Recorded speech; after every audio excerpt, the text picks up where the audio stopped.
পুষ্প থাকে পুরনো ঢাকায়। চানখার পুল থেকে ভেতরের দিকে একটু যেতে হয়। বিরাট দোতলা বাড়ি, উপরের তলা ভাড়া দেয়া। নিচের তলায় ভাগাভাগি করে পুষ্পরা থাকে এবং পুষ্পের বড় চাচা থাকেন। পুষ্পের বাবা এবং বড় চাচা দুজনেই ওকালতি করেন। দুজনেরই প্রসার নেই। পুষ্পের বাবা এজাজউদ্দিন ওকালতি ছাড়াও হোমিওপ্যাথি করেন। হোমিওপ্যাথিতে তার কিছুটা প্রসার আছে। লোকজন বাসায় এসে ভিজিট দিয়ে ব্যবস্থাপত্র নেয়। পুষ্পদের বাসায় অনেকগুলো ভাই বোন। নিজের এবং চাচাতো বোনদের সংখ্যা 7, ভাই 6 জন। এরা রাতে কে কোথায় ঘুমায় কোনো ঠিক নেই।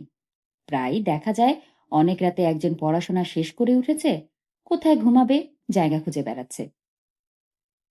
রান্না দুবাড়িতেই আলাদাভাবেই হয়, তবে কে কোন বাড়িতে খাবে তারও কোনো ঠিক নেই। পুষ্পের বড় চাচা খলিলুদ্দিন বেশিরভাগ সময়ই পুষ্পদের সঙ্গে খান। নিজের স্ত্রীর রান্না তিনি নাকি খেতে পারেন না। খেতে বসে বেশিরভাগ সময়ই খুব অপমানসূচক কথা বলেন। আজ তাই বলছেন। আজ রান্না হয়েছে তেলাপিয়া মাছ। তিনি মুখে দিয়েই থু করে ফেলে দিলেন এবং থমথমে গলায় বললেন, জিনিসটা কি? তার স্ত্রী হাসিনা ক্ষীণস্বরে বললেন, তেলাপিয়া মাছ। তেলাপিয়া মাছ রাখতে তোমাকে কে বলল? সবাই খায়। সবাই খায়? কোন শালা তেলাপিয়া মাছ খায়? বলো, কোন শালা খায়? তিনি মাছের বাটি উল্টে ফেলে গটগট করে উঠে পাশে ছোট ভাইদের বাসায় খেতে গেলেন। সেখানেও তেলাপিয়া মাছ রান্না হয়েছে, তবে সেখানে তিনি কোনো উচ্চবাচ্য করলেন না। পুষ্প এই দুই পরিবারের বড় মেয়ে। পরিবারের সবচেয়ে বড় মেয়েকে কখনো ঠিক বড় মনে হয় না, মনে হয় সে ছোটই রয়ে গেছে। পুষ্প সম্পর্কে এই ধারণা আরো কিছুদিন থাকতো, তবে এখন আর নেই। পুষ্প রিহার্সেলে রোজ শাড়ি পরে যাচ্ছে। শাড়ি পরলেই মেয়েটাকে তরুণীর মতো দেখায়। পুষ্পের বাবা এজাজউদ্দিন ভেবেছিলেন 2-1 দিনের ব্যাপার, এখন মনে হচ্ছে 2-1 দিনের ব্যাপার না, রোজই যাচ্ছে। ওরা অবশ্য গাড়ি করে নিয়ে যাচ্ছে, দিয়ে যাচ্ছে, এবং দোতলায় ভাড়াটে মেয়েটাও সাথে যাচ্ছে। তবু একটা অস্বস্তি থেকেই যায়। স্বভাব চরিত্রে কোনো দাগ পড়ে গেলে মুশকিল। এজাজউদ্দিন স্ত্রীকে কদিন ধরে এই কথাটা বোঝাতে চেষ্টা করছেন। গম্ভীর গলায় বললেন, একটা দাগ পড়ে গেলে মুশকিল। দাগ তো শরীরের কোনো অসুখ না যে থুজা 200 দেব আর রোগ আরাম হবে। এজাজউদ্দিন সাহেবের স্ত্রী মমতা তার স্বামীর কোনো মতামতকেই তেমন পাত্তা দেন না। মেয়ের নাটক করার ব্যাপারে তার সায় আছে। রক্ষণশীল পরিবারের মেয়ে হয়েও আছে। কেন আছে এই ব্যাপারটা ঠিক পরিষ্কার নয়। একদিন তিনি মেয়ের অভিনয়ও দেখে এলেন। মেয়েকে শুধু বললেন, ছেলেটার গায়ের উপর এমন লেপ্টে পড়ে যাওয়ার দরকার কি? একটু দূরে দূরে থাক। পুষ্প বলেছে, আচ্ছা। মমতা বলেছেন, যখন ছেলেটা হাত ধরবে তখন হাত ঝাড়া দিয়ে ফেলে দিবি। যে বইয়ের দিকে ফিরেও তাকায় না, খালি বই লেখে, তার সঙ্গে এত কি মাখামাখি? বুঝলি, হাত ঝাড়া দিয়ে ফেলে দিবি। পুষ্প হেসে বলেছে, আচ্ছা। তোর স্বামী হয়েছে যে, ওই ছেলেটা কে? তার নাম আসিফ। বিয়ে করেছে? বউকে তো দেখলাম না। উনি এখন আসেন না, শরীর ভালো না। দেখতে কেমন? খুব সুন্দরী। অবাক হয়ে তাকিয়ে থাকতে হয়। ছেলেটির স্ত্রী খুবই সুন্দরী, এটা শোনার পর মমতার দুশ্চিন্তা পুরোপুরি চলে যায়। থিয়েটারের লোকগুলিকে তার ভালোই লাগে, বিশেষ করে মেয়েগুলিকে। এর মধ্যে একজন যে মায়ের ভূমিকা করে, তাকে তার খুবই মনে ধরল। দেখেই মনে হয় শক্ত ধরনের মহিলা। এরকম শক্ত ধরনের মহিলা থাকলে নিশ্চিন্ত হওয়া যায়। মমতা পুরোপুরি নিশ্চিন্ত হলেন। মহিলাকে বললেন, আমার মেয়েটাকে একটু চোখে চোখে রাখবেন। সেই মহিলা সঙ্গে সঙ্গে বললেন, সে কি, এই মেয়ে তো আমারও মেয়ে। মমতা বড় শান্তি পেলেন। পুষ্প যে পরিবার থেকে এসেছে, সেই পরিবারের সদস্যরা কোনো কিছু নিয়েই তেমন মাথা ঘামায় না। এতগুলি ছেলে মেয়ে যেখানে বড় হয়, সেখানে কারো উপর তেমনভাবে নজর রাখা যায় না। কেউ অন্যায় কিছু করলেও তা মনেও থাকে না। এজাজউদ্দিন সাহেব একদিন দেখলেন এ বাড়ির এক ছেলে রাস্তায় পা ছড়িয়ে দাঁড়িয়ে সিগারেট ফুঁকছে। তিনি রাগে কাঁপতে কাঁপতে বাড়ি ফিরে এলেন। অপরাধী কে তা তিনি ঠিক ধরতে পারলেন না। কে ছিল, বাবলু না মহিন? অনেকক্ষণ হইচই করার পর তার রাগ কমল। পুষ্প হইচই কান্নাকাটি করে থিয়েটারে যোগ দেবার ব্যবস্থা করেছে। প্রথমে ব্যাপারটায় সবার খুব আপত্তি থাকলেও এখন মনে হচ্ছে কারোর মনেই নেই। পুষ্পর চাচা একদিন রাতে গাড়ি থেকে নামতে দেখে অবাক হয়ে বললেন, কোত্থেকে আসছিস? পুষ্প বলল, থিয়েটার থেকে। থিয়েটার? কিসের থিয়েটার? ভুলে গেছেন চাচা, আমি একটা নাটক করছি না। নাটক? কবে? সামনের মাসে। ও আচ্ছা, রাত বিরাতে ফিরতে হয় নাকি? এটা তো ভালো কথা না। 10টা বাজে, 10টা পর্যন্ত নাটক করলে পড়বি কখন? এই নাটকটা করে আর করব না চাচা। Good, very good. রিহার্সেল থেকে পুষ্প সবসময় হাসি খুশি হয়ে ফেরে। আজ তার মুখটা কালো, যেন বিরাট কোনো দুর্ঘটনা ঘটেছে। অথচ রিহার্সালে তার সময়টা খুব ভালো কেটেছে। আজমল নামের একজন ভারিক্কি ধরনের লোক তাকে অনেক মজার মজার কথা বলেছে। সেই সব কথার মধ্যে একটা হচ্ছে, এই মেয়ে ফস করে কাউকে বিয়ে করে বসবে না, তাহলে নাটক মাথায় উঠবে। তোমার অভিনয় খুব ভালো হচ্ছে, কিছুদিন পর দেখবে পথে বের হতে পারবে না। অটোগ্রাফ অটোগ্রাফ বলে লোকজন মাথা খারাপ করে দেবে। অটোগ্রাফ কি করে দিতে হয় সেটাও শিখে নাও।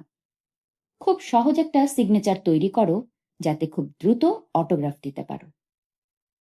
কালো চশমা পরা অভ্যেস করতে হবে, যাতে লোকজন চট করে চিনতে না পারে। লীনা আপাও তার সঙ্গে অনেক কথা বললেন। গায়ে হাত রেখে এত আন্তরিকভাবে কথা বললেন যে তার চোখ প্রায় ভিজে উঠল। রিহার্সেল পুরোপুরি শেষ হবার পর সবাই মিলে যখন চা খাচ্ছে, তখন তাকে বললেন, তোমার জন্য কি কিছু আনতে হবে পুষ্প? আমি ইন্ডিয়া যাচ্ছি। তোমার পছন্দের কোনো জিনিস যদি থাকে তাহলে বলো, আমি অবশ্যই নিয়ে আসব। তবে খুব দামি কিছু আনতে বলবে না, আমার হাতে তেমন টাকা পয়সা নেই। পুষ্প বলল, আমার জন্য চন্দন কাঠের একটা পুতুল আনবেন। অবশ্যই আনব। আপনি কতদিন থাকবেন? শুরুতে কথা হয়েছিল 10 দিনের, এখন শুনছি 1 মাসের প্রোগ্রাম হচ্ছে। তবে আমি এতদিন কাটাবো না, তোমাদের নাটকের আগে অবশ্যই ফিরে আসব। পুষ্প বলল, নাটক আপনাদের খুব প্রিয়? হ্যাঁ, প্রিয়, খুবই প্রিয়। নাটকের একটা দল মানে পরিবারের বাইরে একটা পরিবার। পুষ্প চুপ করে রইল। লীনা বলল, কিছুদিন যাক, তখন তুমিও এটা বুঝবে। সবাই কিছুদিন পর পর একসঙ্গে হতে না পারলে দেখবে ভালো লাগছে না, অস্থির অস্থির লাগছে। গ্রুপ নাটকের কত সমস্যা, তারপরেও যে গ্রুপ নাটক টিকে আছে, কেন আছে? এই কারণেই আছে।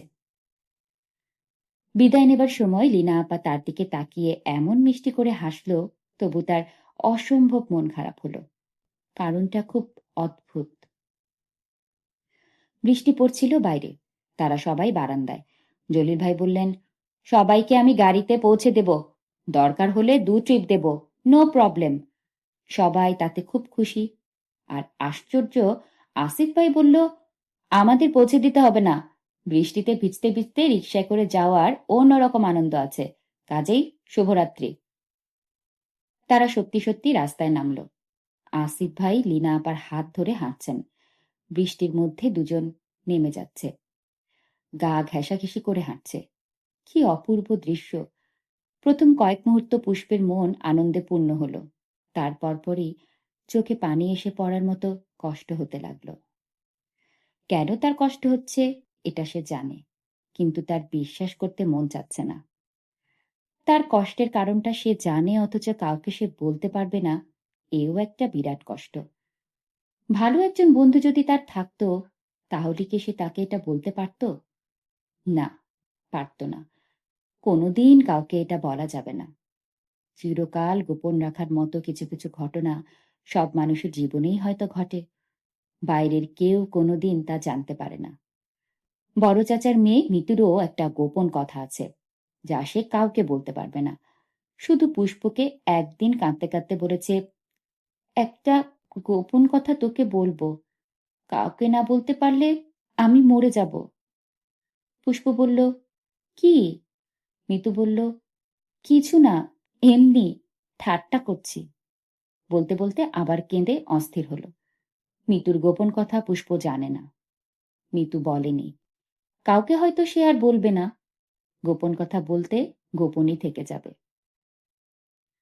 পুষ্প বাড়িতে ঢুকে শান্ত ভঙ্গিতে হাত মুখ ধুয়ে মাকে গিয়ে বলল, ভাত দাও মা। মমতা বললেন, তোর কি হয়েছে রে, এমন লাগছে কেন? ভীষণ মাথা ধরেছে, খেয়ে শুয়ে পড়ব। তোর চাচির ওখানে গিয়ে খেয়ে আয়, ডাল ছাড়া ঘরে আর কিছু খাবার নেই। ডাল দিয়েই খাবো, ও ঘরে এখন আর যেতে ইচ্ছে করছে না। মমতা উঠে গিয়ে রান্নাঘরেই মেয়েকে ভাত বেড়ে দিলেন। পুষ্প বলল, তুমি খাবে না মা? মমতা বললেন, বুকে অম্বলের ব্যথা উঠেছে, 1 কাপ দুধ খেয়ে শুয়ে পড়ব। তোকে একটা ডিম ভেজে দেই, দাও। মমতা ডিম ভাজতে ভাজতে বললেন, আজ এক কাণ্ড হয়েছে সন্ধ্যাবেলা। একটা গাড়ি করে 2-3 জন মহিলা এসে উপস্থিত। কাউকে চিনি না বললাম, কাকে চান? মোটামুটি একজন মহিলা বললেন, আমরা আপনার প্রতিবেশী, বেড়াতে এসেছি। আমার তখনই সন্দেহ হলো, প্রতিবেশী হলে গাড়ি করে আসবে কেন? কেমন অস্বস্তি অস্বস্তি ভাব। হেন তেন নানান কথার পর ফাঁস করে বলল, আপনার বড় মেয়েটার কি বিয়ে দেবেন? চিন্তা কর অবস্থা। চিনি না জানি না এসেই বলে কিনা বড় মেয়ের বিয়ে দেবেন। পুষ্প বলল, তুমি কি বললে? আমি আবার কি বলবো? আমি বললাম, জি না, মেয়ের বিয়ের কথা এখনো ভাবছি না। উমা, তারপরেও যায় না, বসেই আছে। পুষ্প বলল, চুপ করো তো মা, শুনতে ভালো লাগছে না। আহা, আসল মজাটা তো শুনলি না। খুব ফর্সা করে একজন মহিলা আছেন, উনি বললেন, বিয়ের সম্পর্কে এলে মুখের উপর না বলতে নেই আপা, প্রপোজাল শুনুন, তারপর বলুন না। আমি বললাম, এমএ পাশ করার আগে মেয়ের বাবা মেয়ের বিয়ে দেবে না। ভদ্রমহিলা বললেন, এমএ পাশ তো বিয়ের পরেও করতে পারে। কি যে যন্ত্রণা, কিছুতেই যাবে না। তারপর বিদে করলে কিভাবে? শেষ পর্যন্ত বললাম, আপা, আমাদের এক জায়গায় যাবার কথা আছে। তারপর তারা উঠল। পুষ্প বলল, তোমার মজার কথা শেষ হয়েছে না আরো বাকি আছে? আসলটাই তো বলা হয়নি। ওরা চলে গেলে দেখি টেবিলের উপর চশমা পরা একটা ছেলের ছবি, ইচ্ছা করে ফেলে গেছে। মিতুর কাছে ছবিটা আছে, দেখতে চাইলে ওকে বল। আমি কেন দেখতে চাইব? আহা, রেগে যাচ্ছিস কেন? দেখতে না চাইলে দেখবি না। নাটক থিয়েটার করতে পারিস, একটা ছেলের ছবি দেখলে তোর মান যাবে নাকি? নাটক থিয়েটার আমি আর করব না। কি বললি? নাটক আমি আর করব না। হঠাৎ কি হলো? আমার ভালো লাগছে না। পুষ্প উঠে চলে গেল। সে রাতে মিতুর সঙ্গে শোয়। আজ নিশ্চয়ই দেশের বাড়ি থেকে কেউ এসেছে, চিড়িয়াখানা দেখবে কিংবা চিকিৎসা করবে। কারণ মিতুর বিছানায় অপরিচিত একজন মহিলা ঘুমোচ্ছেন। মিতুও তার স্বভাব মতো হাত পা ছড়িয়ে ঘুমোচ্ছে। পুষ্প তার নিজের শোবার জায়গা খোঁজার জন্য ব্যস্ত হলো না। ভেতরের দিকে বারান্দায় চলে গেল। রেলিং দেয়া বারান্দায় এক কোণে একটা ইজি চেয়ার। পুষ্পর বাবা এই চেয়ারে বসে রোজ সকালে খবরের কাগজ পড়েন। রাতে চেয়ারটা ঘরে নিয়ে যাওয়া হয়, আজ নেওয়া হয়নি। পুষ্প চেয়ারে এসে বসল। বৃষ্টি হচ্ছে না, ঝিঝি ডাকছে। ঝিঝি ডাকা মানে বাকি রাতটায় আর বৃষ্টি হবে না। আকাশ পরিষ্কার হয়ে চাঁদ উঠবে। চাঁদ উঠলে পুষ্পদের বাড়ির ভেতরটা খুব সুন্দর দেখা যায়। ভেতরের উঠোনে 2টো প্রকাণ্ড কামিনী গাছ আছে। সেই গাছে চাঁদের আলো পড়ে, বড়ই রহস্যময় লাগে। পুষ্প চুপচাপ বসে আছে। বসে থাকতে থাকতে একসময় সে ঘুমিয়েও পড়ল। ঘুমিয়ে ঘুমিয়ে চমৎকার একটা স্বপ্নও দেখল। এই স্বপ্নটা বড় মধুর ছিল। তবু সে ঘুমের মধ্যেই খুব কাঁদল।